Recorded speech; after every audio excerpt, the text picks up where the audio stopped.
Radio Stoke, Stuart Ellis here, Monday morning, and I'm joined in the hot seat this morning, a year on from your last visit. Good morning, John van der Laarschot. Good morning. Thank you, Chief Executive of Stoke-on-Trent City Council. You've been through this before. We say a lot's happened in a year. What are you expecting this morning? Well, I'm hoping we're going to have a conversation about many of the things that have changed in the city over the last 12 months, and maybe have a debate about people's aspirations for the future and what the future holds for us in this great city. 01782 208 008 if you'd like to get a call into John this morning. You can text as well, 81333, start with the word Stoke. I'm actually going to start with a comment from John in Basford, who's making a point here, and this is an interesting one, get your thoughts on this. The role of the chief executive is the captain of a ship. They should be a very visible leader and a spokesperson giving encouragement to his staff and the people he's serving.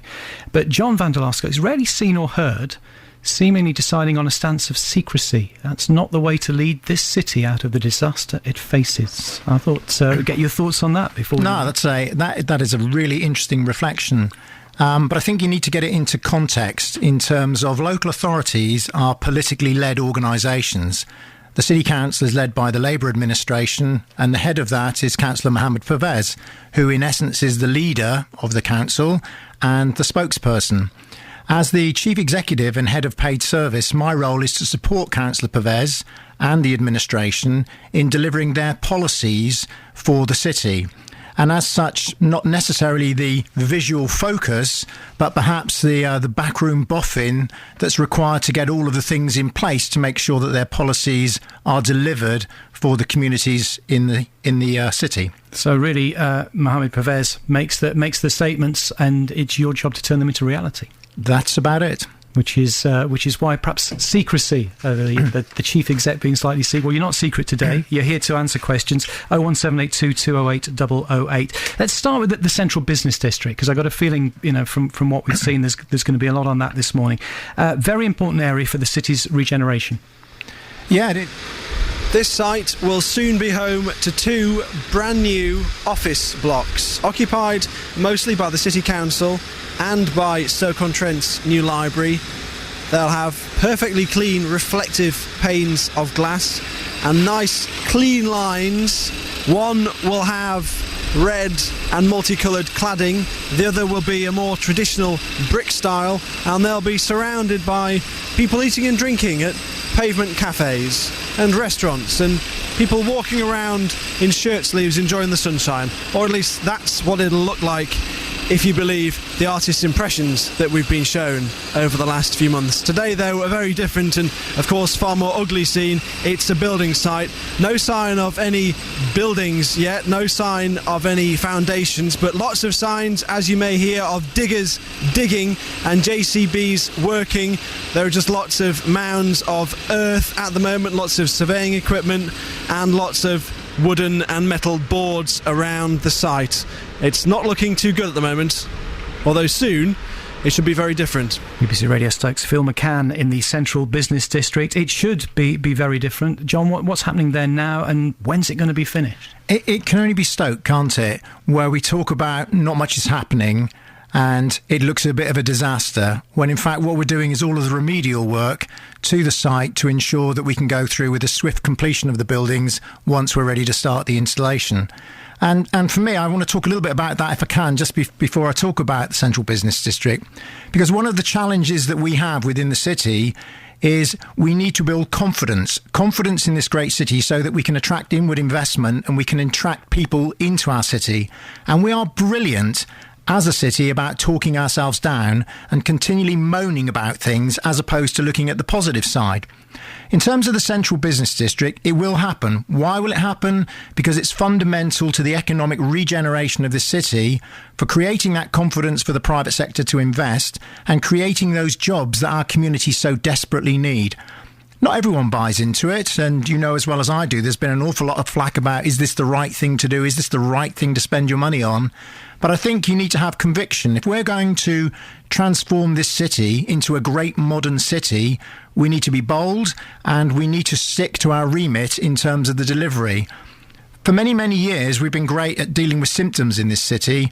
Actually, this is about creating jobs, creating employment, and putting us on a strong economic footprint so we can compete with other cities around the UK. You talk about negativity and people putting ourselves down in Stoke-on-Trent, but do you think you can see that some of that could have been avoided if you'd consulted with the people of Stoke-on-Trent before going ahead with this plan?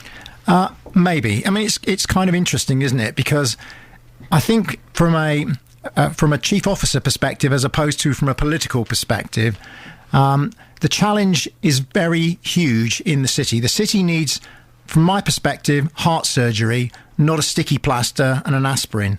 It's very easy to administer sticky plasters and aspirins. Once you get the knife out for heart surgery, you need confidence, conviction, you need the expertise, you need the reliability, and you need to be able to react to changes. But you need to do things that not everybody buys into and not everybody agrees with. That's about the political leadership of the local authority in making those changes that are necessary if we are actually going to transform this city into a great working city. But should you have consulted better? Because if people get a chance, even if it doesn't go their way, the consultation, if they feel they've had their say or had some input into something, then surely it's easier to take the people with you than to say, well, this is happening, and people feel as if they're not involved. Yeah, I think that's a fair point. However, you otherwise get the accusations of actually we're consulting, we're engaging, and that's all we ever do. All we ever do is talk. We don't actually do anything. It's interesting, isn't it? When the conviction's made and the decision's taken, then we run into issues in terms of, well, have you consulted enough? When we go out for our budget consultation, which we do on an annual basis, the level of input and feedback that we get is very, very small in comparison to some of the changes that are made. So there's a value judgment to be made in terms of how much do you consult. But yeah, I would agree with you that a little bit more engagement, a little bit more consultation on some of the big issues probably would help. I mean, because I think everybody would want to see a better city, and some of the things that Phil described there when he said with the eventual plan, it sounds great. But at the moment, I suppose people can't quite see past the fact that the city council's getting fabulous new offices at a time when nothing else is happening. Yeah, it's another interesting take on, isn't it? If we wanted to go and build swish new swanky offices, I mean, is that the place you build them? I'm not quite so convinced, to be honest. We might go and build them in the rural hinterland. This is about trying to create and trigger private sector confidence so that they will invest in our great city. If it was about offices, we wouldn't do it, to be perfectly frank. It's predicated on strong economic arguments in terms of the value of the property that we will create is worth more than the intrinsic value of putting it up. It will bring employment into the city, and it will hopefully bring private sector investment on the back of it. How surprised were you when hundreds of people took part in the march against the protest against the plans? Well, it's principally from Stoke Town, and to be honest with you, I'm in some ways quite sympathetic. I've offered personal engagement. I know the leaders tried to speak with them as well. The take-up on that engagement has been quite limited, to be honest with you. I think there are concerns there, and you can understand it from a trader's perspective, that if we move all of the staff out of Stoke Town and we move them into Hanley, what's the consequence going to be on the impact of Stoke Town? Well, the reality is not much. Actually, most of the businesses don't really benefit that much from the organisation that we have there. And in essence, by transforming the old Spode site into something that's much more sustainable, with business opportunities there that create long-standing employment and wealth creation, combining that with housing that we're looking to develop through with some of our housing developers. And if you take a look in terms of with the university and just look at the student accommodation that's being put up in Stoke Town at the moment, it is those sort of things that bring footfall into the town on a sustainable basis that will make a real difference for the traders there. Big question, how much is it all going to cost? Well, it depends on how you want to skin the orange, to be honest. But the total costs are going to be somewhere in the order of £50 million. The total value of the property once completed will be way in excess of that. And a fair degree, though not all, of that funding will come through the rationalisation of our existing suite of office accommodation across the city. And of course, a lot of this depends on how much the council ends up borrowing. So what about once the interest is added? Something that you perhaps can't say yet. Well, with all of these things, the amount that we'll need to borrow depends on how much we get from our capital receipts, and how much we get from our capital receipts, and I'm not being flip, is a little bit like when you sell something on Amazon or you sell something on eBay. You know, you have a price that you want for it. What you actually get at the end of the day may be different. But clearly within our scope, we have the wherewithal to be able to do that borrowing, or we wouldn't put ourselves in that situation. And just up the road, we talked about the central business district there, obviously to see the work going on. Somewhere where there isn't a lot going on, the City Central Shopping Centre, due to be built. The original date given to us was 2015. Now, the council's not the developer behind the scheme, but is it going to open? When's it going to open? Yeah, it's a pretty traumatic process, being really honest with you. And I think all of our aspirations and expectations we'd be a lot further forward than we are at the moment. That said, and I've maintained this, we were historically in a development agreement with the developer to bring this property forward. It has certain terms and conditions in it. It has a stop date, a long stop date. And until such time as we get to a point where there's no possibility of the developer pulling it off, we need to work collaboratively with them. And I think you'll have seen that Councillor Pervez has, in essence, to a certain extent, upped the ante in terms of, well, what is happening from a developer's perspective. We would like that confidence and assurance that that can come forward within the time that was originally envisaged. I think we can actually take a call on this, because while we're talking about this, we've got Simon in Newcastle. Morning, Simon. Morning. You wanted to talk about the City Central in specifically as well, didn't you? Yeah, it's just really around the fact that moving the town hall up to Hanley was contingent on the successful launch of City Central development. But in the property arena, it's known that there's no takers in City Central at the moment. So I mean, what are we going to do about that? Well, I think, if I may, it would be much more helpful if all of these things came through together. But one of the key challenges that we face as a city is we have no centre per se, and we have no economic leverage as a consequence. So the whole plans around the city centre regeneration, the city central, the central business district, the work that we're doing in terms of public realm and other infrastructure is about trying to build that critical mass so we can actually compete as a city. So how are we going to do that? How are we going to get these developers in there? Well, a lot of it I was alluding to earlier is about kind of building confidence. And that's why, as the local authority, we've moved forward with the central business district as the anchor tenant.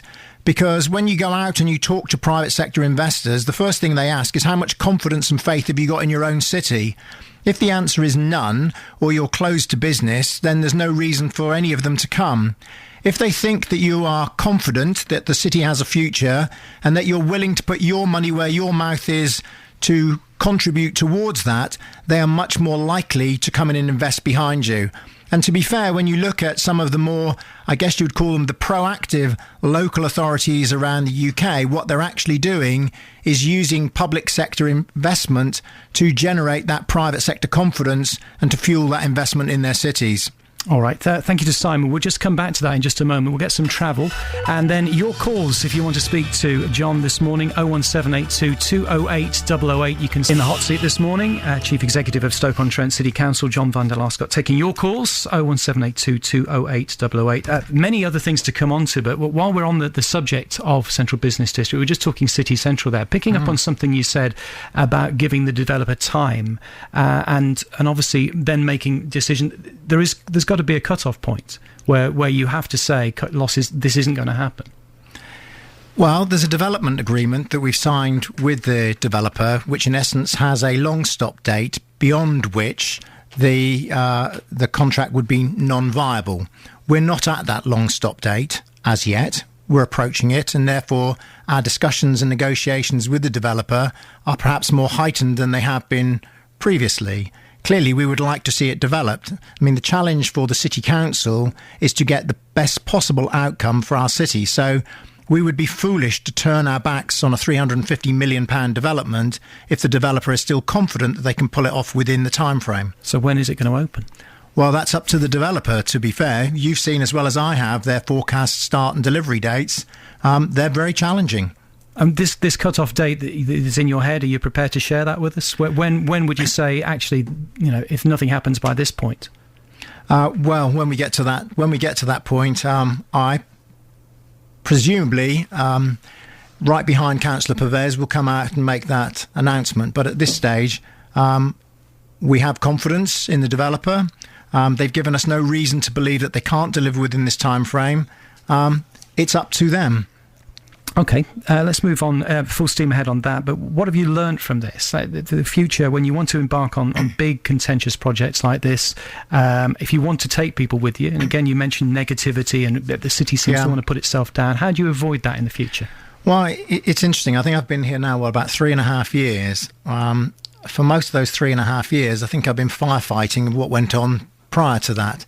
Many of the developments that we have, many of the arrangements that we have in place are following on from legacy agreements that were made in the past. The market's changed, the world's changed, and to be fair, many of those agreements, if we were to write them today, would be very different on very different terms. But we're contractually obliged, and therefore we need to manage our way through them. Okay, a couple of comments on this. Let's start with Kevin in Hanley, who says, don't think 2,000 council staff moving into Hanley is going to encourage new businesses to come into the city centre.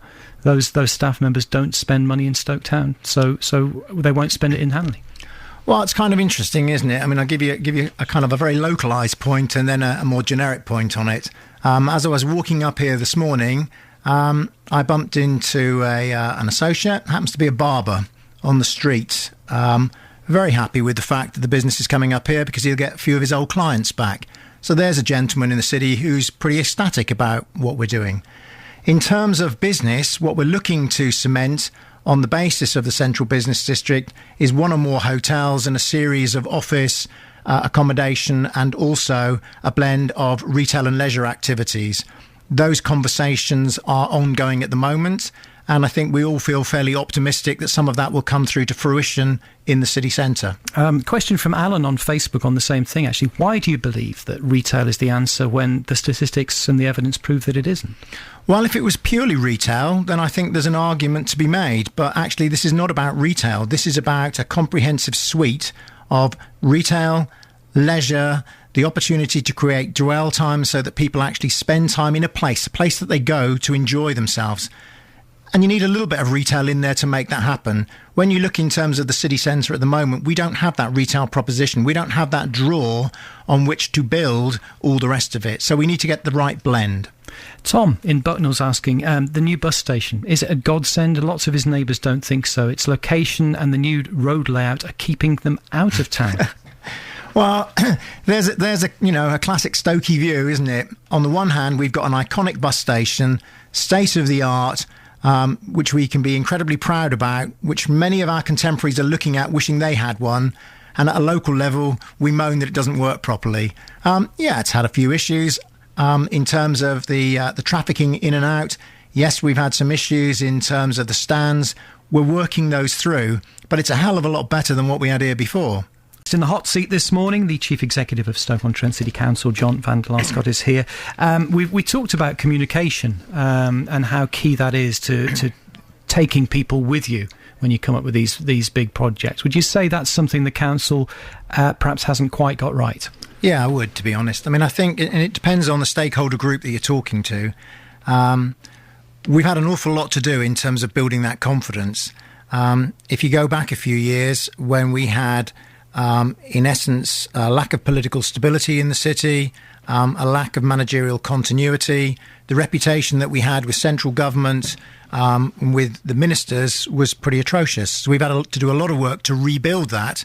And I think now we're in an enviable position where they're considering the likes of city deals coming into the local authority. Well, that wouldn't have happened years ago. With our business community, in terms of promoting this as a great place to invest, again, I think an awful lot of confidence and a lot of belief in terms of the direction the city's going.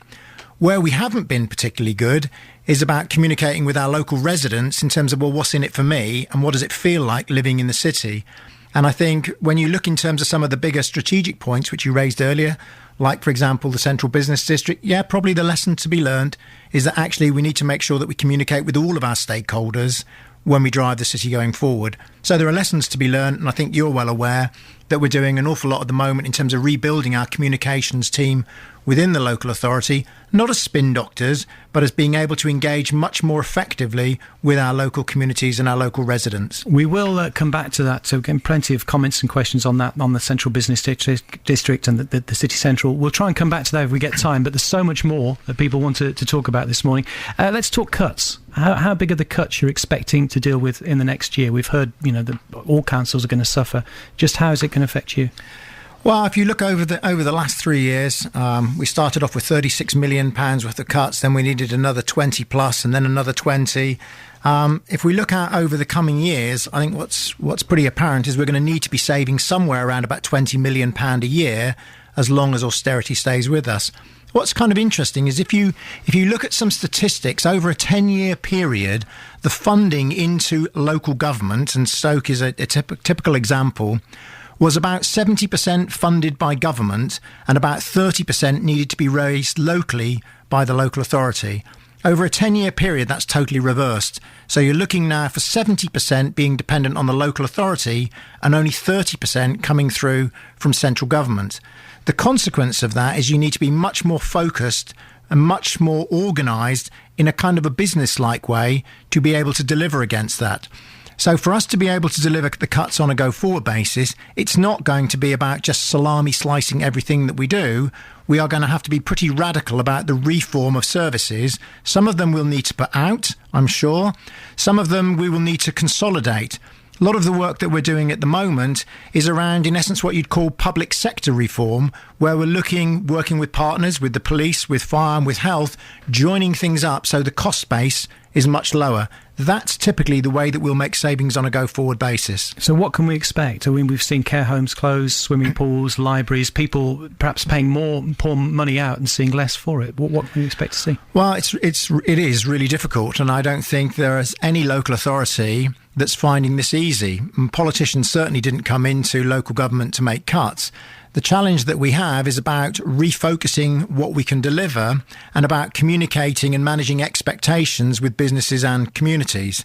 What is clear is that we will be providing less services as we move forward into the future. Exactly what? Taking your point earlier, we are about to go out to consultation to try to get some steers in terms of what is really important, in terms of what people are looking for across the city. But clearly we can't afford everything. One of the things you did last year, you commissioned the review on the children's centres. That's due to report back. So do you think you're going to be able to avoid closing some? Well, I think the piece of work that went on there was very radical and very innovative. And what it actually looked at doing was looking at children's centres, nurseries and primary schools and trying to come up with a much more joined up approach to getting young people ready to go into education. One of the challenges that we found in the city is that at a very early age, young people going into education just didn't have the necessary skills and abilities to take the most of that. By joining these activities up in what we've called collaborations, we are seeing a marked improvement. Indeed, speaking to some of the heads, what they're saying is that in essence, this was probably long overdue, and some of them didn't realise how fragmented that early learning opportunity was in the city before. So I'm kind of optimistic that we'll do an awful lot more of that because that generates savings for the city. So will children's centres close? Hard to say, to be honest. This is about the consolidation of those activities, those collaborates, looking in terms of what's appropriate for them. And it's not a question of whether it'll close, it's a question of whether is that service continue to be provided. If it can be provided in a different, more effective way without the need for a building, then that seems to make sense. OK, let's move on. Sorry, I've got so many coming in this morning. Here's a question from John. Why does John need a pay rise whilst cutting jobs? He doesn't need a pay rise. He was due one, as were most people within local authorities. I don't really have an issue with that at all. Alan says, is it true you use a private helicopter at the taxpayer's expense to commute back home to the southwest? Yes, and I have a publicly sponsored house in the West Country in the same way as our Prime Minister. Of course not. That's absolutely ridiculous. Phil says, at a time when the City Council is cutting services left, right and centre, how can it possibly spend £5 million to establish a cycleway between Stoke and Hanley? Well, one of the challenges that we face in the city is around healthy living. One of the problems that we've got here is with smoking, it's with obesity, and we are trying to get a healthy population because if I cut to the chase, a healthy population is much more cost effective to support than an unhealthy population. So it fits into our mandate for change in terms of making this a great city to live and helping promote people in independent living. I thought things would probably come back to the move of the headquarters. They have with Angela. There's a couple. Let me combine two here. Angela says, why are you cutting vital services whilst borrowing 40 million plus to build a new council headquarters when you already have one, only 20 years old, that's nearer to transport links too? And Kevin says the civic office was purpose-built for the council. So rather than moving the council offices, why not build the new business district around the civic centre and use the former Spode site? Well, trying to put all of those together, yes, we have accommodation. As I said, this is not about trying to provide swanky new offices. This is about trying to rationalise our asset base and to encourage confidence in the private sector to invest in our great city. When we look at the city, we need to pick a hub. The hub that we've picked is Hanley. That's not to say there's not activity going on in all of the other towns, because in essence, Stoke-on-Trent is 6 towns and a city, not one or the other. Why haven't we done it in Stoke Town as opposed to coming up to the city centre? Because we are trying to crystallise that critical mass in Hanley. OK, we have more questions to ask you. If you want to get your questions in, it's 01782 208 008 if you'd like to speak to John van der Laarschot this morning on the hot seat. Let's get the latest on the roads now with Dave. Still difficulties on the A50 if you're travelling between Blythe Bridge and Uttoxeter. The eastbound side of the A50 is just down to one lane at the moment, with clear-up work after an accident this morning which resulted in a shed load of produce across the roadway. So that stretch still looking heavily congested. We're seeing delays of around 30 minutes between Blythe Bridge and Uttoxeter at the moment on that eastbound side of the A50. Looking at the M6, that's busy southbound through Staffordshire from junction 20 down to junction 18 at Holmeschapel, looking congested on the traffic sensors and cameras. Looking very busy around 19 at Knutsford on the southbound M6. The northbound carriageway, though, is absolutely fine. Roadworks in Mere Heath causing slow traffic on Windmill Hill, the A520 at the Hildeston Road. Hildeston Road also closed off at the moment.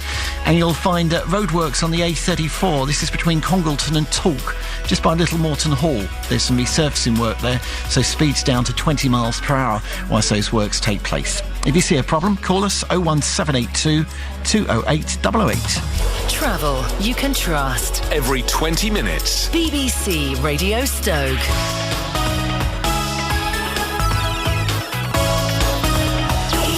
Thank you for your calls and your texts and your Facebook comments so far this morning in the hot seat, John van der Laarschot. Let's move on to Marion in Tunstall raises a good point. We're going to come on to, you've heard a lot about 0 hours contracts in recent days. Marion in Tunstall says, this city has a low-wage distribution economy. There are no well-paid manufacturing jobs anymore. How can this city's young people make a future for themselves here? Well, that actually is a question at the heart of our mandate for change, which is about trying to create a city that has a much higher proportion of highly paid jobs by attracting inward investment and attracting firms to come and relocate here. At the same time, we're working tirelessly with our schools and our education providers to, in essence, up the ante so that our young people are more equipped with the right skills to go into business. And a lot of the work that we're doing at the moment with our colleagues in the Education Trust, which is run out of the LEP, is about trying to better manage what our schools are teaching with the needs of businesses so that we can be much more successful in encouraging our young people into successful employment as they graduate and get older. And we touched on 0 hours contracts. There's a lot of controversy in the news about them at the moment. 0 hours contracts where employees have no guarantee of how many hours they'll work and therefore how much they'll get paid. Yeah, it's a really emotive subject, isn't it, to be fair? And there are pros and cons on both sides. You can see the benefits from an employer's perspective in terms of wanting freedoms and flexibilities. And of course, you can see the difficulties from an individual's perspective with no surety and no guarantees. I'm sure it's a debate that will rage, and it's something that will need to be resolved before we go much further. OK, should we move on to leisure? And you've been running a consultation about whether the city's leisure centres could be transferred to a trust. What's the outcome of that? Well, again, the rationale for it is we would like to be able to protect a high-quality leisure provision within the city for our residents. The reality is it's not a statutory service and we don't have the wherewithal to be able to do it. If you move to a trust is one option, there are possibilities for that trust to get preferential treatment in terms of financing and drawing down funding, which will enable them to provide hopefully, a quality provision without the issues that we face in terms of trying to put funding into it. Is it the right solution? Time will tell. We're working through that consultation. We're working through what the outcomes are likely to be. We need to be sure that it's the right thing to do before any decisions are taken by our cabinet members. And as money gets less and less and cuts, could we reach a situation where things that you don't have to do are the things that are first to drop off the end of the list and get transferred out to? Well, very possibly. I mean, if you look at any council at the moment, there is a wonderful piece of work called the Barnett Scissors of Doom, which basically projects the funding that's coming into local authorities, and it compares it against the services that we provide. You don't have to get out much further than 2020 before the funding is only enough to support, in essence, social services and refuse collection. Well, that's not really the world that we want to be in. So the council is looking at innovative solutions to be able to drive income. And I don't mean income from increasing charges and increasing car parks, but from looking at alternative business streams. Many of the residents and listeners may well have seen what we're trying to do in terms of the city deal and the consequences there that we're trying to promote with the likes of energy. Well, if you go back into the olden days of the potteries, actually the local authority ran the energy company. Well, our aspirations are a little bit like going back to the future. If we could do something like that and we could take a financial contribution from it that we could then use to support services, we'd be in a great position. That's the type of innovative approach we're trying at the moment. What about the city's museums? Could they be transferred out? Could they be a victim too? Well, they could. And the dilemma, of course, is the wealth and treasure that they hold. But they're not sacrosanct. What we need to do is to come up with a way to try and protect them, but in a way that's financially sustainable. I'm sure if we went out and said, if you want to come into our museums, there's a £15 charge to come in and take a look, we wouldn't get an awful lot of people coming to take a look. So we need to come up with another creative way. Could they be part of a trust as well? They could easily be part of a trust. OK. 01782 208 008. Text on 81333. Start with the word Stoke. John is with us until midday today. Some more of your questions in a minute from Stoke-on-Trent City Council. As usual, as we get towards the end of our time, the questions coming in thick and fast now. Let's try and run through a few from these.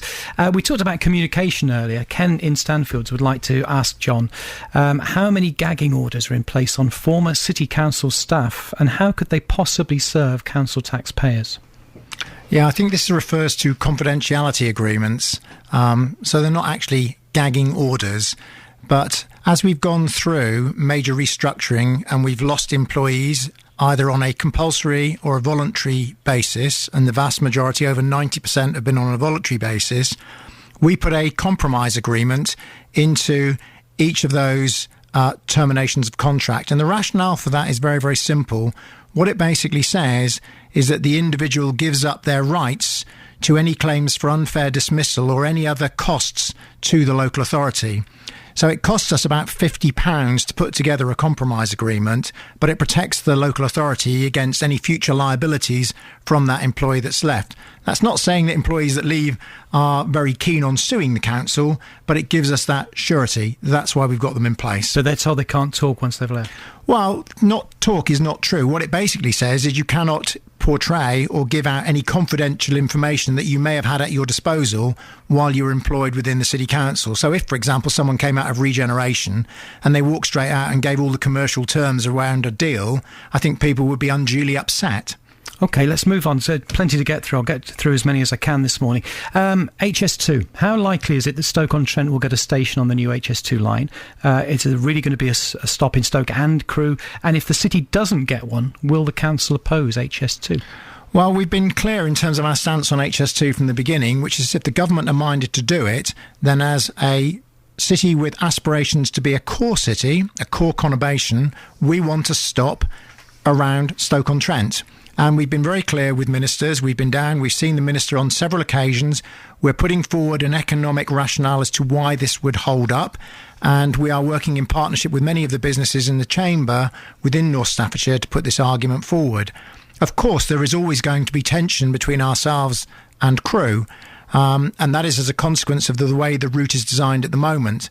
But our principal objective is to secure a parkway station on the stop between Manchester and Birmingham. OK, let's move on to a couple actually taking you to task on some of the things you've actually said this morning. I'm going to combine two again, if that's OK. Janet in Mia says, John keeps talking about this great city, but he chooses at our expense due to relocation allowances to not live in it. That's scandalous. Why are we not good enough? And Alan in Stoke says, John's being arrogant and dismissing the people of the city. So they're not negative people, they're just voicing their concerns. OK, well, let's deal with them in turn. Would I like to live in the city? Yes. Do I live just outside of it? Yes. I'm very optimistic with some of the planning applications that are coming through at the moment that actually I will be living in the city in the near future. In terms of arrogance, I hope not. Like many of the people within the city, I come from fairly humble beginnings. I grew up, as did my wife, on a council estate, and I fought my way by working hard, studying at school, working long hours, and putting in the effort. And as a consequence of that, I've managed to get to the position that I'm at. I would have thought that most mums and dads would be happy if their son or daughter did the same. So I like to think my feet are firmly on the ground and that I can relate to the people within this great city as opposed to being arrogant. OK, a couple of specific ones about Fenton, actually. There should be no issue at all, this is from Angela, regarding the future of Fenton Town Hall. It should be a listed building and protected. Why is it not so? And similarly, Alan wants to know, what will you do to save Fenton's memorial to 498 men sacrificed in the Great War? It's currently at risk of desecration by the Ministry of Justice. Well, this is again, it's a tricky situation where not all of the power is within our hands. So we are negotiating and trying to influence behind the scenes. At the end of the day, it's up to the Ministry of Justice what they do with that particular building. Clearly, would we like to see something like that kept within the city? Of course we would. It's the financial value of how it's done.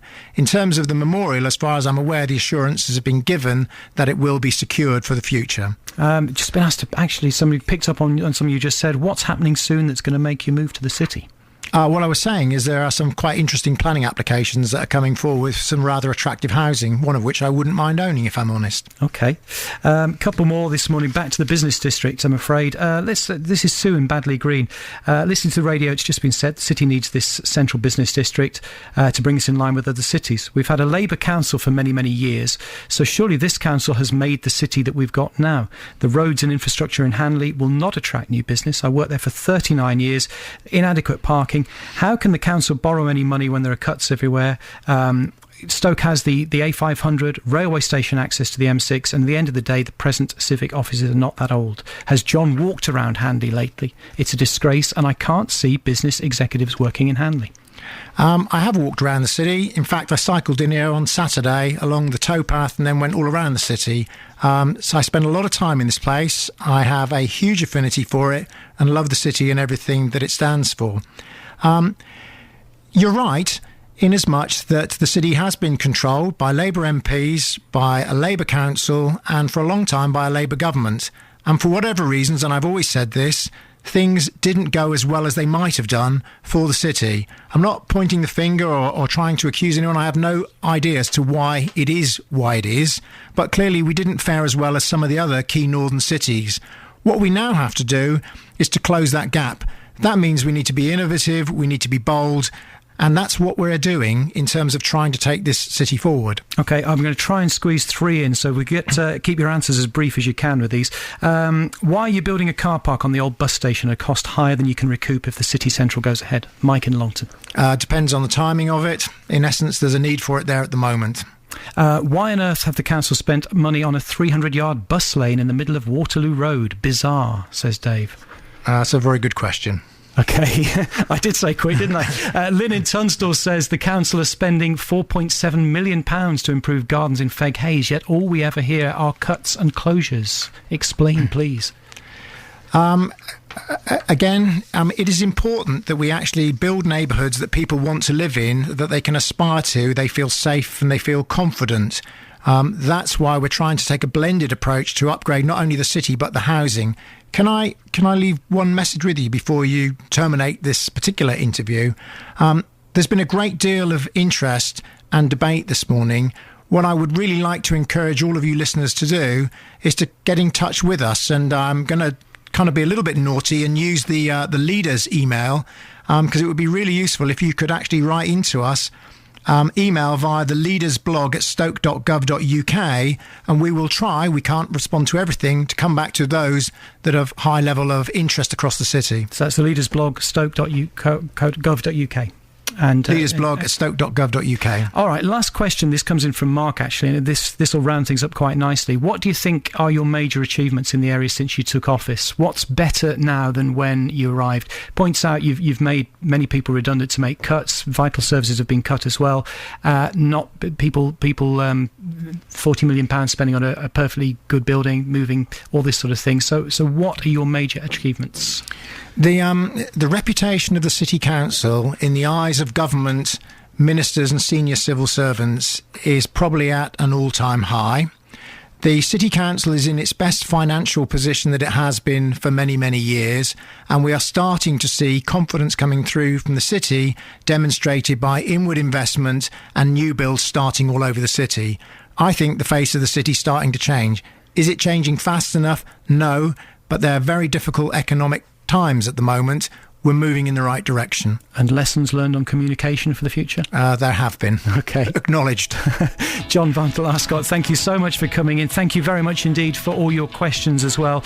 And as John says, if you still have unanswered questions they'd like to hear, the Leaders blog is the place to go. Leadersblog at stoke.gov.uk. All right, thank you very much for coming in the hot seat. We'll see you again, maybe not leave it a year this time. Thanks for that. After mid